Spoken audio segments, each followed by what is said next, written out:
Boa tarde. Você já disse boa tarde para todo mundo perto de você?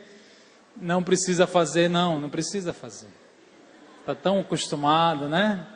De mandar. Estou brincando, gente. Pode falar boa tarde. A paz do Senhor. Deus ajude, Deus nos abençoe, Deus nos fale, nos ministre nessa tarde. Eu queria começar lendo com vocês uma palavra muito forte. Eu muito temor trago essa reflexão aos irmãos, porque foi uma pregação que Jesus fez, e apesar da nossa diferença extraordinária entre eu e Jesus, eu vou pregar a mesma palavra, e ele pregou, isso está registrado em Mateus e Marcos. Nós vamos ler primeiro no livro de Marcos, capítulo 7, versículo 6, se abra por favor. Uma palavra que Jesus trouxe para a sua época, e nós vamos replicá-la, fazer eco a essa voz, a essa palavra nesta tarde.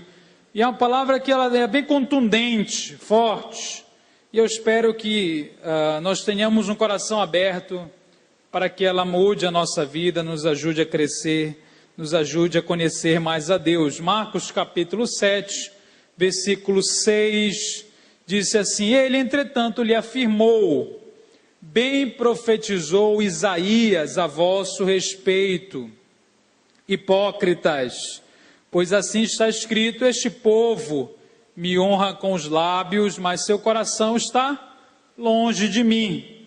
Em vão me adoram, as doutrinas que ensinam não passam de ordenanças humanas, e assim abandonais o mandamento de Deus, apegando-vos às tradições dos homens. Então, se você está muito impactado, emocionado com essa palavra, você vai abrir Mateus capítulo 5, que vai piorar, aliás, vai melhorar a sua percepção da palavra. Mateus capítulo 5, há uma repetição do texto, mas eu queria que você fizesse a questão de abrir e de ler.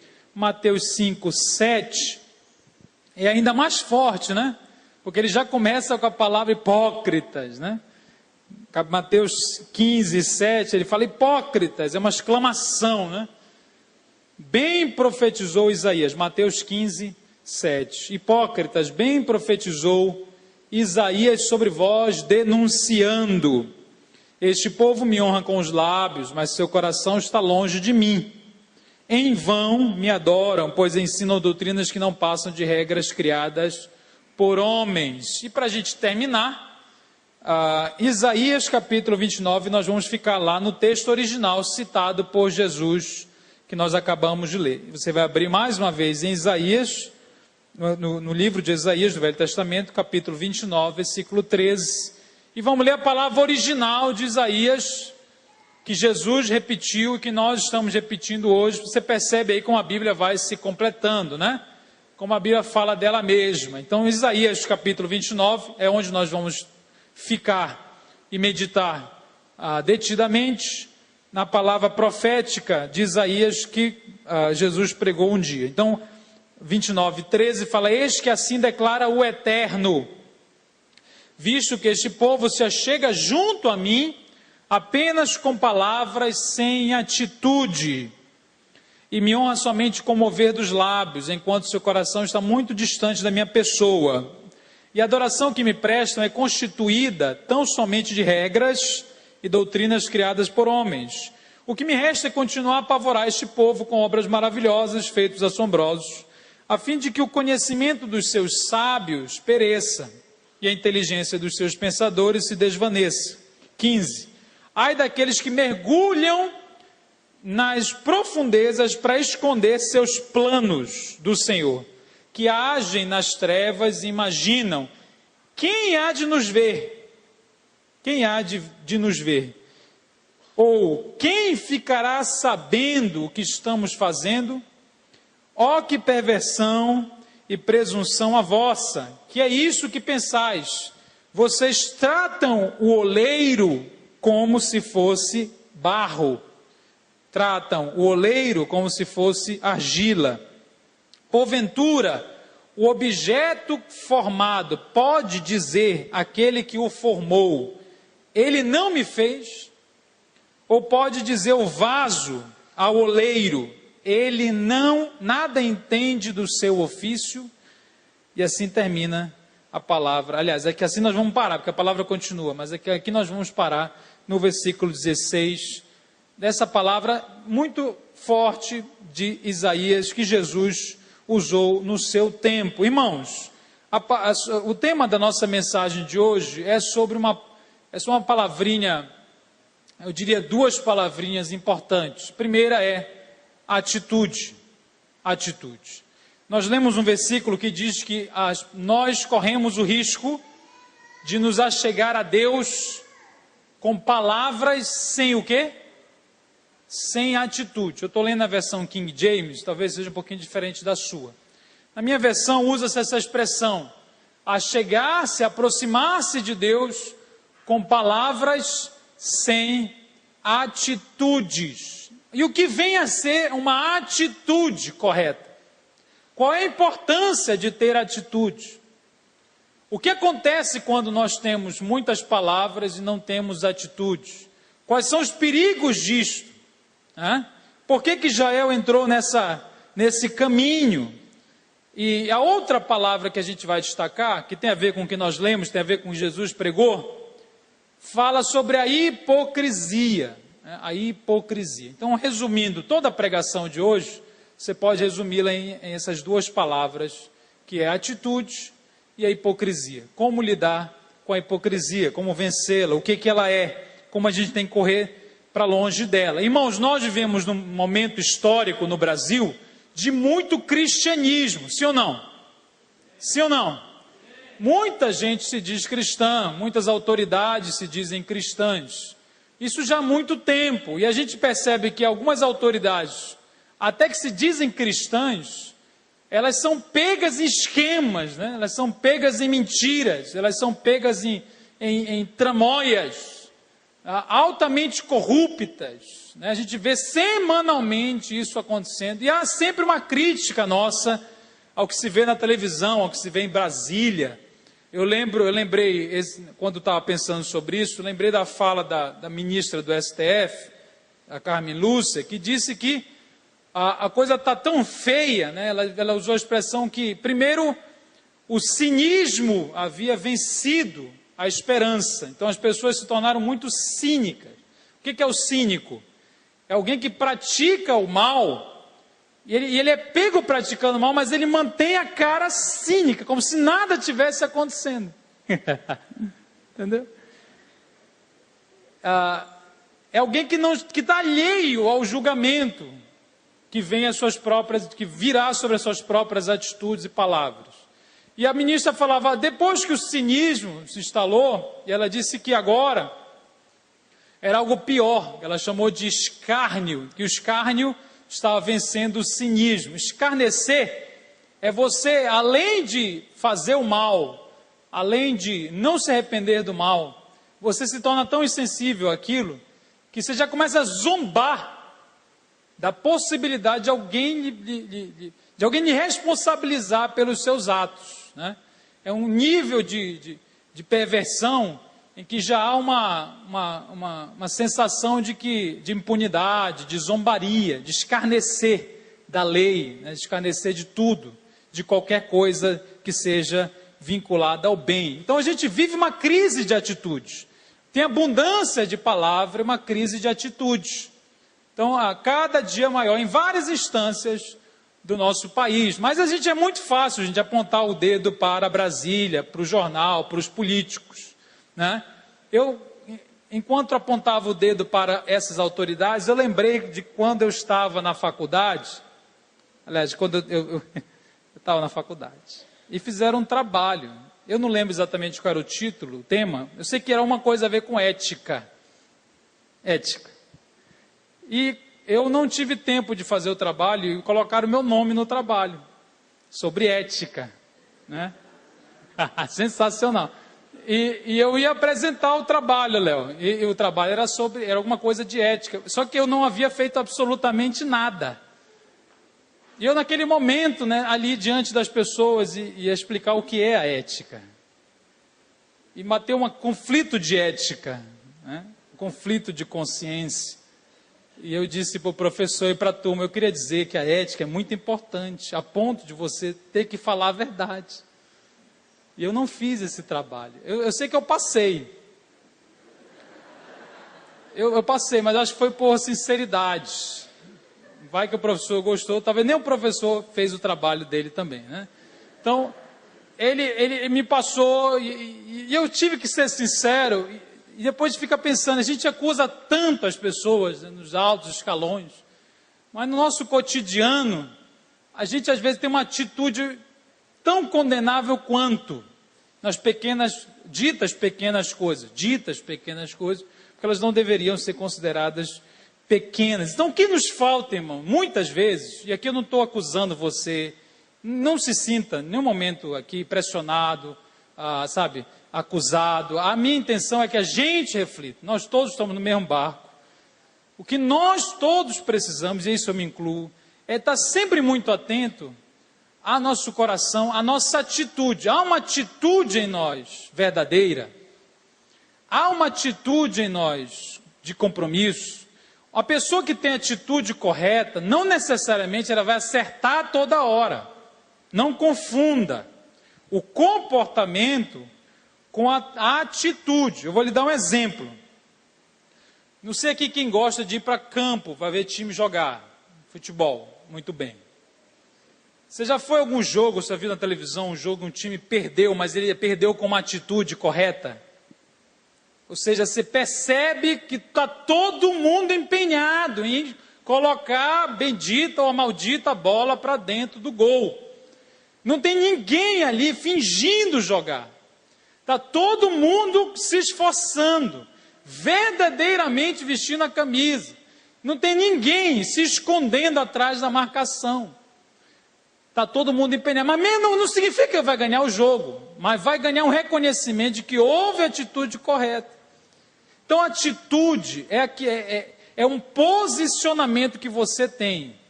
Né? Se você buscar no dicionário a palavra atitude, você vai achar coisas como posição, posicionamento, postura, disposição interior.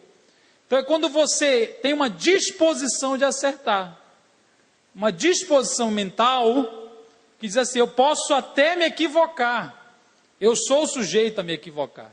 Todos nós somos. Mas há uma disposição, um posicionamento meus definido. Né?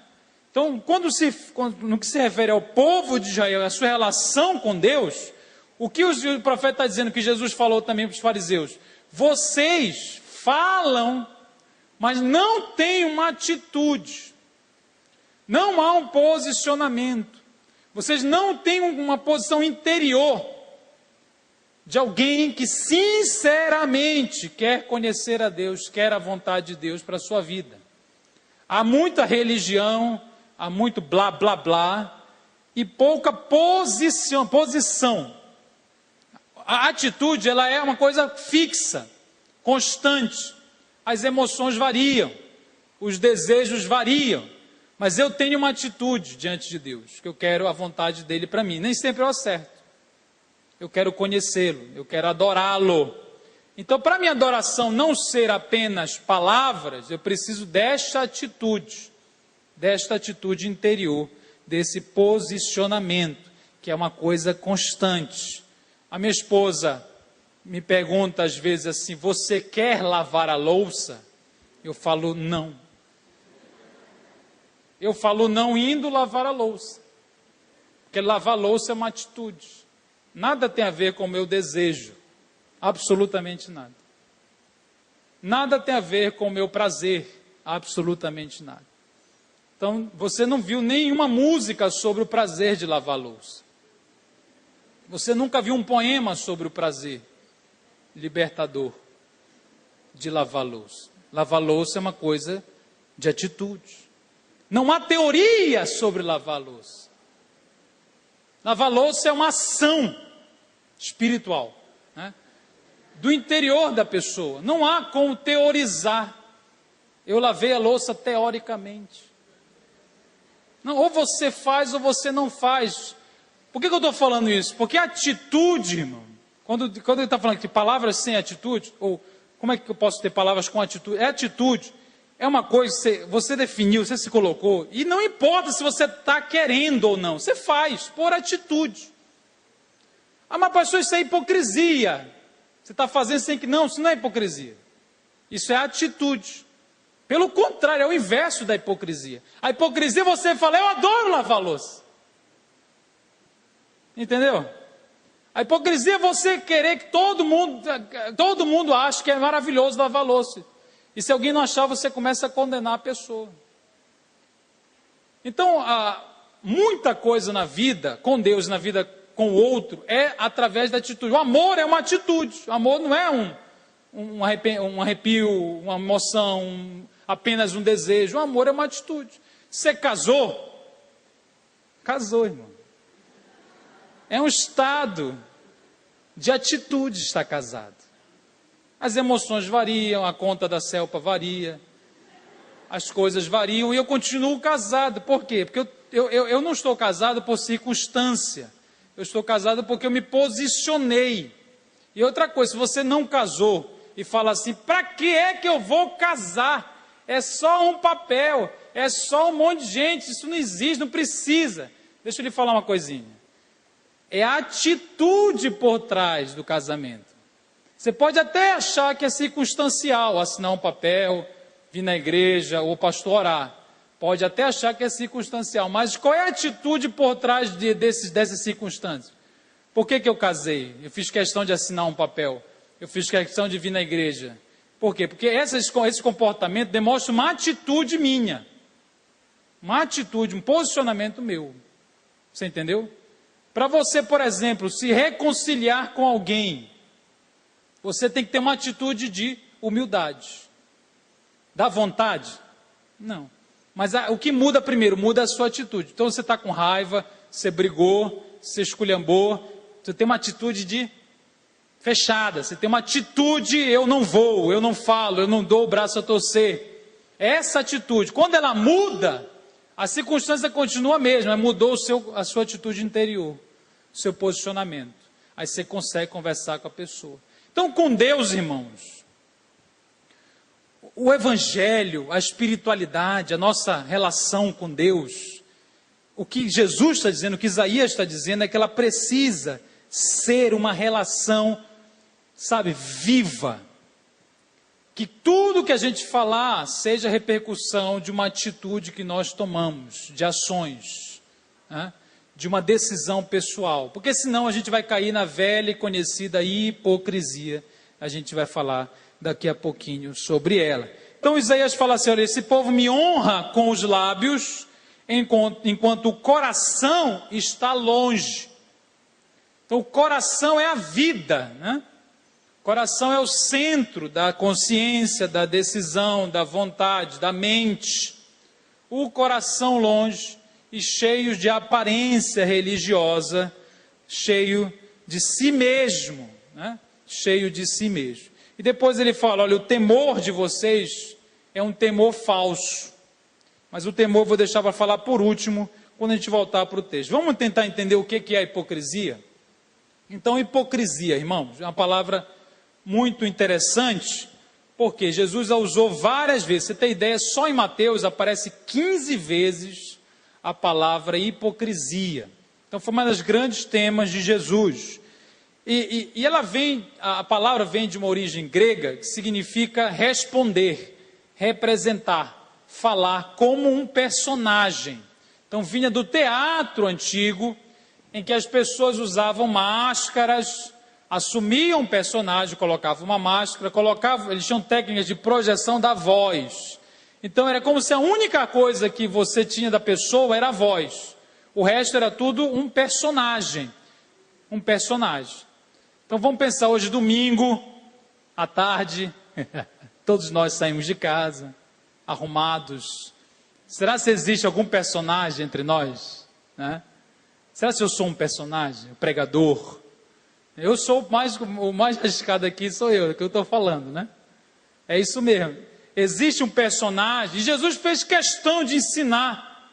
Se você ler o livro de Mateus 6, 2, 5 e 16, ele vai falar assim: quando vocês orarem, olha aí, quando vocês orarem, não orem como se fosse um personagem.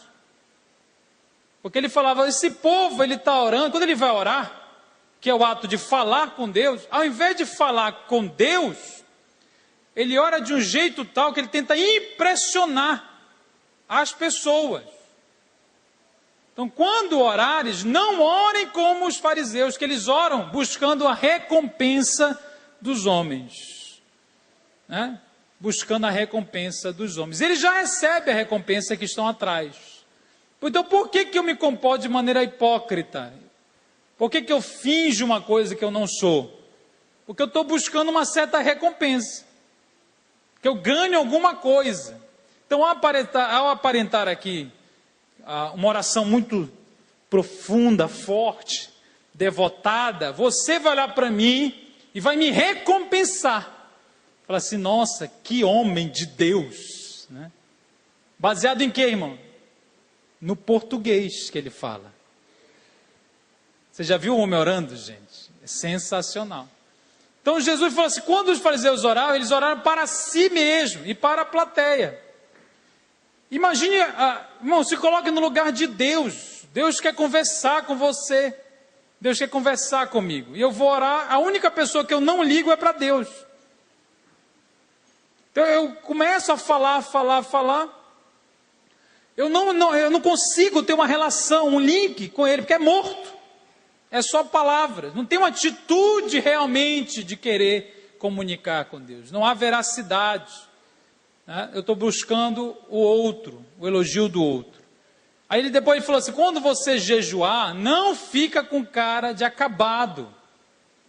Tem os irmãos que não precisam nem jejuar para isso, mas quando você... especificamente quando jejuar, não fica com cara de quem morreu ontem, está ressuscitando agora, né? Então limpa a cara, lava o rosto. Eu fico imaginando Jesus ensinando os discípulos, né? Olha, lava essa tua cara. Você não precisa aparentar, né, que você está passando fome por Deus, que você é piedoso. Engraçado que hoje em dia a galera coloca na rádio, né? O fulano de tal está jejuando 7 dias, né? Vem aqui que você será... E eu fico assim, mas Jesus falou que não era dizer para ninguém, o cara publica na rádio. O cara coloca no Facebook, né? Irmãos, não queria dizer, mas estou jejuando 7 dias. Falei, pois é, mas é exatamente o que não é para fazer, para de jejuar. Né? Então, ele falou, você não precisa criar um personagem, não faça isso, porque isso empobrece, Deus quer você. Deus não quer um personagem que você crie. Aí ele falou ainda mais, ele falou, quando você for dar esmola, irmão, vai dar esmola, né? Aí o que o fariseu fazia? Ele fazia, eu vou dar esmola, é de Deus. Então, eu vou dar a esmola, né? Então ele dava a esmola de uma maneira tão teatral, né? Tão impressionante, que você fala, nossa, que homem generoso, gente. E Jesus dizendo assim, vocês estão errados, calma, não é assim. Isso cria uma capa, eles usavam certas, amarravam umas negocinhos na roupa, e aquilo era devoção, porque era lei, né? Colocavam na testa, tinha toda uma coisa que a lei pedia para o fariseu fazer, né? Só que eles aumentavam, o negócio ficava enorme, assim, para todo mundo ver que ele era de Deus, era um personagem no teatro religioso da época. Então essas pessoas acabam buscando autoglorificação, é uma maneira de viver para si mesmo. Irmãos, Jesus continuou, ele falou assim, olha, acautelai-vos, Lucas capítulo 12, 1, diz assim, tomem cuidado com o fermento dos fariseus. Tem algum padeiro entre nós? Tem nenhum padeiro nesta tarde. E eu fui pesquisar o que é o fermento, Léo. Que a pessoa não faz para pregar, né? Pessoas ignorantes. Não sabe o que é fermento. Aí eu fui pesquisar no Google. Se você der um Google em fermento, ele vai explicar profundamente o que Jesus quis dizer. E Jesus, em outro momento, ele chama o reino de Deus de um fermento também. Olha que interessante, né? Então ele compara o reino de Deus ao fermento, que é colocado na massa e leveda toda a massa. E depois ele compara a hipocrisia como algo que é também igual a um fermento. Olha que profundo, né? Ou seja, ele está dizendo assim, tanto para um lado bom quanto para o lado ruim, as coisas muitas vezes acontecem como o fermento vai acontecendo dentro da massa. E qual é a característica do fermento? Primeira característica do fermento é que é um processo, o fermento biológico, né, que se usava na época, não o químico, mas o biológico, são seres vivos. Gente, quando eu descobri isso, eu parei de comer pão por 2 horas, que depois a gente não consegue, né? Mas é alucinante. Você para de quer emagrecer, lê sobre o fermento. Só que é o fermento químico que eles usam hoje em dia, então não vale a pena. Mas antigamente era sabe, são fungos. Fungo é uma palavra feia, fungo, né? O fungo vivo, microscópico, ele está dentro da massa, comendo o açúcar da massa. Aí ele produz gás carbônico e álcool. Mas o álcool evapora, tá? Não se preocupe. Chama levedura. E o fermento é um negócio que vem de dentro para fora. É um processo que você não controla, você não consegue ver, mas ele está lá acontecendo. Em algum lugar está acontecendo. Está acontecendo e vai. Quando você vê, já está tudo, já aconteceu tudo, você nem percebeu, né? Que é vivo, é interior, é invisível, e é paulatino, é um processo. Por isso ele compara o reino de Deus ao fermento, fala, o reino de Deus é mais ou menos isso. Então são coisas vivas dentro de você que vão, né, de dentro para fora vai acontecendo uma fermentação, você vai começando a se transformar, açúcar vai sendo engolida, o gordo adora essa parte, e você vai se tornando outra pessoa, você vai crescendo, que o fermento faz, o gás carbônico faz a massa crescer, né? Sem perceber, mas a hipocrisia do mesmo jeito. Jesus falou assim, cuidado irmãos, olha para mim, cuidado. Então, se você começar a fingir um pouquinho, a mentir um pouquinho, a falar um monte de coisas, sabendo que aquilo ali é só um discurso, devagar a coisa vai tomando conta, e de repente você está igual o fariseu que você condena. Irmãos, os fariseus não era um partido na época mal intencionado. A origem do fariseu era uma origem boa. Eles começaram lá no exílio babilônico, onde não poderiam mais ir ao templo, sacrificar. Qual era a missão do fariseu? Guardar a lei. A missão do fariseu era ótima, era ensinar a lei, ajudar o povo a seguir a Deus quando eles não estavam em Jerusalém, não tinham o templo, então eles tinham que guardar a lei sobre tudo, então eles eram muito zelosos da lei, e começaram a ter tanto zelo que começaram a criar um monte de regras adicionais, só que criaram tantas regras que a essência da lei foi negligenciada. Então você transforma-se num religioso tão eficiente e devagar vai perdendo a essência do que é a relação com Deus, apesar de saber de cor todos os mandamentos. Na verdade, eu queria até acrescentar aqui, que é uma outra característica da hipocrisia. A pessoa hipócrita, ela é a mais rígida. Quanto mais pecado ela esconde, mais rígida ela se torna com relação às regras que tenta impor sobre os outros. Então, você vê uma pessoa ultramoralista, pessoa que condena rapidamente, é possível que essa pessoa seja aquela que mais precisa de ajuste, que é um efeito muito comum. É como se você tentasse punir o seu pecado no outro, né? Eu sempre volto, eu não consigo achar outro exemplo. Eu já falei outro dia aqui, mas eu vou repetir, porque não me vem outro exemplo. Sempre volto para a figura de Davi, né? Para a figura de Davi, quando ele recebe a notícia de que havia um homem muito ruim que roubou e matou uma ovelha. Então eu sempre volto para essa ideia, Davi que está ali em pecado, Davi que está sem confissão, hipocritamente se levanta e diz, esse homem tem que morrer. E quanto mais pecado ele escondia, mais ele era ávido por punição dos outros. Então quanto mais a gente é hipócrita, mais a gente começa a colocar regra para os outros. Muitos pais violentam a consciência dos filhos dessa maneira. Você se permite uma série de questões, e quando o filho faz, o que você faz? Ele apanha, porque você não pode bater em você mesmo. Então quem apanha é o menino, que só reproduziu a mesma coisa que nós estamos fazendo como pais. Então é um falso moralista. O apóstolo Paulo, ele chega a dizer, ele diz assim, você que condena o que pratica, né? Então ele, lá em Romanos capítulo 1, ele condena também o falso moralista que precisa da graça de Deus. Irmãos, a hipocrisia começa a nos fazer acreditar que temos o que temos de Deus porque nós cumprimos as regras. A hipocrisia nos distancia da graça viva de Deus, de uma relação real, viva. Passa a ser uma relação morta, legalista, através de cumprimento de regras, de códigos, e não de uma atitude interior verdadeira, sincera, humilde. Isaías chama de presunção e perversidade. Então você chegar a Deus falando e fazendo o contrário, ele chama de perversidade, é inversão. A palavra perverter é inverter, basicamente é isso.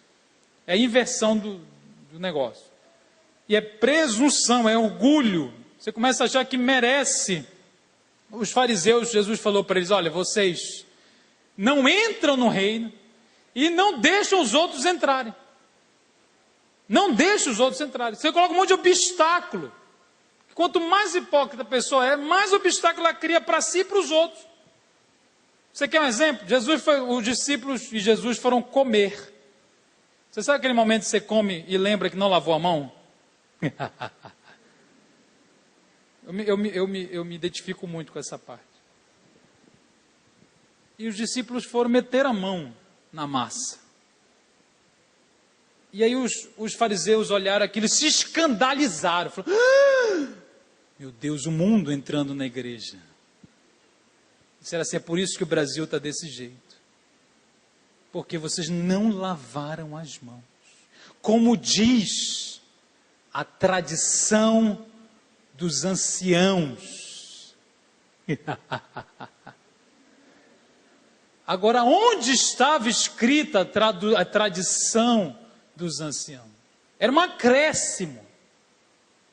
Jesus denunciou na hora, e falou assim, o que contamina não é o que entra, é o que está aí dentro. Já está aí dentro. Vocês estão preocupados em se vão comer com fungos e micróbios, enquanto que o micróbio já está lá dentro. O micróbio da hipocrisia, da presunção, está no coração, porque é do coração que sai o negócio. Não é o que entra, é o que sai do coração, o que contamina o homem. O fariseu era tão insensível, tão cumpridor da lei, apego ao relatório, apego ao formulário, apegado ao formulário, ao relatório, à burocracia religiosa, que Jesus queria curar uma pessoa no sábado, e eles falam assim, você vai curar no sábado? Jesus falou, o boi, olha que ousadia, está na Bíblia, irmãos, eu falo assim, você pensa que o pastor está mentindo, está na Bíblia. Ele falou assim, você que tem gado, ele falou, vamos mudar para um negócio mais aqui, né? Você que tem, até o teu cachorro, você solta no sábado para ele comer, você dá comida para ele. Então, se o teu cachorro você solta e dá de comer, por que eu não posso soltar esta mulher que há anos está presa por essa enfermidade, hoje?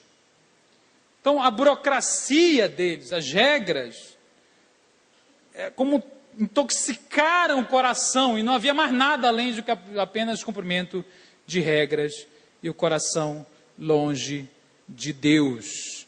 Havia apenas esquemas religiosos e os preceitos fundamentais da lei eram negligenciados. Irmãos, eu vou até fazer questão de ler.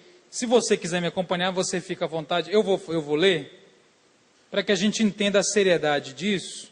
Mateus capítulo 23, Jesus, ele chega... O capítulo todo de 23, ele é muito forte. Ele não tem naquelas caixinhas de promessa, sabe? As caixinhas de promessa. Não tem nenhuma aqui nas caixinhas de promessa. Ele é meio assim, né? Assim, né? Você não lê no Natal. Não lê no Natal. Em geral, não lê. Mas o capítulo 23, no versículo 23, Mateus 23, 23, ele chega a dizer que existem coisas essenciais à lei, ao evangelho, à espiritualidade, que são negligenciadas pelos fariseus, pela hipocrisia. Fala, ai de vós, doutores da lei e fariseus hipócritas, porque dás o dízimo da hortelã. Você já viu o tamanho da hortelã, gente? Aquela folhazinha. Do endro, eu não sei o que é endro. Do cominho. O que é cominho? Muito bem. É só uma pegadinha. Como é que é o negócio vermelho que coloca na comida? É como se você compra um coloral, você tira 10% do coloral. Vou levar para o pastor Léo. Dízimo. Vocês dão do endro, do cominho. Coentro é a mistura dos dois, né? Mas tendes descuidados dos preceitos mais importantes da lei. Quais são os preceitos mais importantes? A justiça, a misericórdia e a fé. Justiça, irmãos, no Velho Testamento, era uma outra forma de dizer caridade, é fazer o bem, tá? É uma expressão de amor, basicamente justiça, para os profetas, e aqui Jesus está no contexto judaico, quando usa a palavra justiça, faça justiça, tem sede de justiça, é o bem, é fazer o correto, é fazer o bem. Então é uma expressão de amor, basicamente, pode ser interpretado como amor, né? Uma expressão prática do amor. Vocês não amam, não tem uma atitude de amor. Não tem uma atitude, veja bem, você pode ter atitude e errar, mas você tem atitude. O fariseu não tinha nem mais atitude, preso a detalhes, falava sobre um monte de coisa, sabe, fixado em detalhes, mas a justiça, o amor, o bem, a misericórdia, não havia um coração misericordioso, havia um coração legalista, a fé, né? Vocês não dão importância mais se a pessoa crê ou não. Vocês não dão mais importância se a pessoa está fazendo com a atitude correta de bem ou não, se ela está fazendo com misericórdia ou não. O que importa é um monte de regrinha que vocês estabeleceram e tentando impressionar a Deus. Isso é empobrecer a sua relação com Deus. E para terminar, eu queria dizer que a hipocrisia também empobrece as nossas relações uns com os outros. Então, quanto mais um personagem a gente se torna, mais infeliz são, melhor dizendo, as nossas relações. Porque a gente está tentando sempre se proteger, sempre falsificar, para que ninguém descubra, para que ninguém entre. Voltando para Isaías, Isaías diz assim, vocês constroem esconderijos, né? No capítulo 29, no versículo 16, ele fala, versículo 15, mergulham nas profundezas para esconder os planos de Deus. E ficam perguntando, ninguém está me vendo, né? Ninguém vai saber. E essa pessoa então, lá no fundo, irmãos, e aqui eu vou terminar com isso, para você entender qual é a essência que faz você não ter mais uma atitude correta e faz você ver hipocrisia, a essência versículo 16, o finalzinho, é que a gente, lá no fundo, É como se nós disséssemos para Deus: Deus, o Senhor não me fez, o Senhor não entende. É uma falta de respeito para com a pessoa de Deus. Respeito profundo. Por não respeitá-lo como Deus, tratar o Criador como se fosse criatura. Não é isso que a gente leu aí? É tratar o Criador como se ele fosse barro. Porque quando eu falo uma coisa para Deus e vivo outra coisa, é como se quase zombar da inteligência de Deus. Fala assim, isso é inútil, isso é ridículo diante de Deus. Então falta em mim uma sensação de temor, de respeito. Temor, irmão, basicamente é respeitar Deus como Deus.